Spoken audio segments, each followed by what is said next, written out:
Assalamualaikum warahmatullahi wabarakatuh. Mari kita simak penjelasan mengenai sekilas COVID-19. Apa itu yang disebut dengan virus corona? Virus corona adalah sebuah keluarga virus yang ditemukan pada manusia dan hewan. Sebagian virusnya dapat menginfeksi manusia serta menyebabkan berbagai penyakit, mulai penyakit umum seperti flu hingga penyakit-penyakit yang lebih fatal, seperti Middle East Respiratory Syndrome, Acute Respiratory Syndrome atau virus SARS.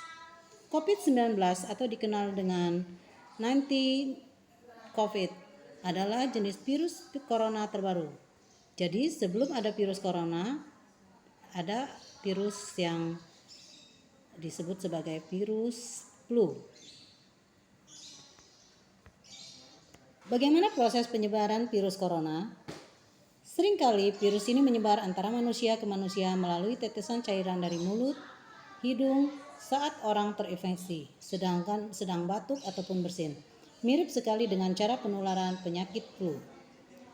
Tetes cairan dari mulut dan hidung pasien bisa jatuh dan tertinggal pada mulut dan hidung orang lain yang berada di dekatnya.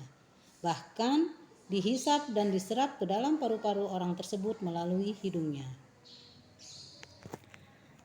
Lalu bagaimana dengan gejala coronavirus? Gejala coronavirus 14 hari pertama diawali dengan gejala ringan. Yang pertama, hidung beringus atau mengeluarkan cairan, sakit kepala, batuk, sakit tenggorokan, demam, dan merasa tidak enak badan. Perlu ditegaskan bahwa virus corona dapat menyebabkan gejala yang lebih parah.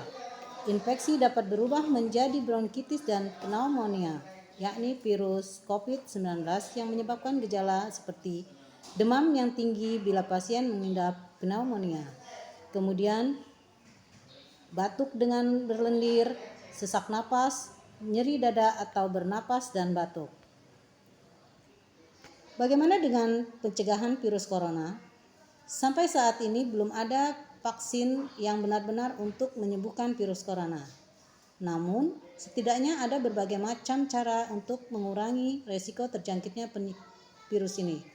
Berikut ada beberapa upaya yang dilakukan untuk mencegah virus corona. Yang pertama, sering-seringlah mencuci tangan dengan sabun dan air selama 20 detik sehingga bersih. Kemudian, yang kedua, menghindari menyentuh wajah, hidung, atau mulut saat tangan kita kotor atau belum dicuci. Yang ketiga, hindari kontak langsung atau berdekatan dengan orang yang sakit. Yang keempat, hindari menyentuh hewan atau unggas liar. Kelima, membersihkan dan mensterilkan permukaan benda yang sering digunakan. 6.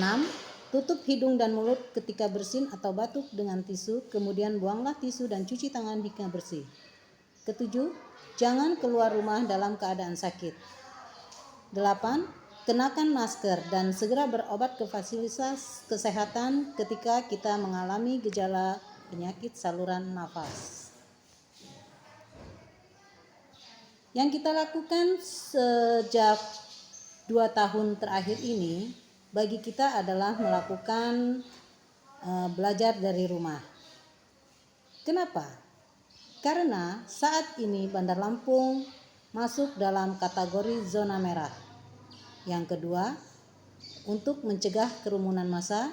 Yang ketiga, demi kesehatan dan keselamatan siswa. Ini adalah beberapa gambar new normal jika dilakukan sekolah.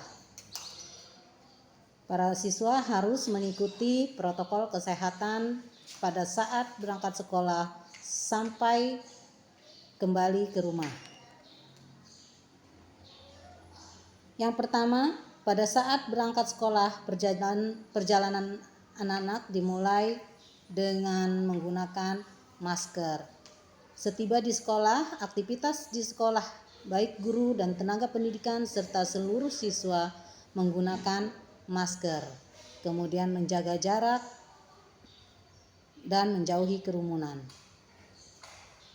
Kemudian di lingkungan kelas juga ditempatkan siswa dengan jarak yang aman. Keempat, para siswa melakukan perjalanan pulang dari sekolah dengan protokol kesehatan. Apa sih protokol kesehatan COVID-19? Yang pertama, sering cuci tangan dengan sabun dan menggunakan hand sanitizer. Yang kedua, selalu menggunakan masker.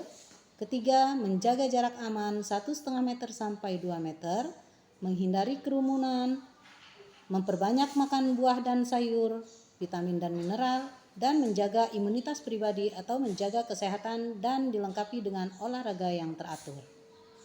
Terima kasih. Demikian tadi penjelasan mengenai pencegahan virus corona di materi MPLS daring SMA Adiguna, Bandar Lampung. Nggak kepencet.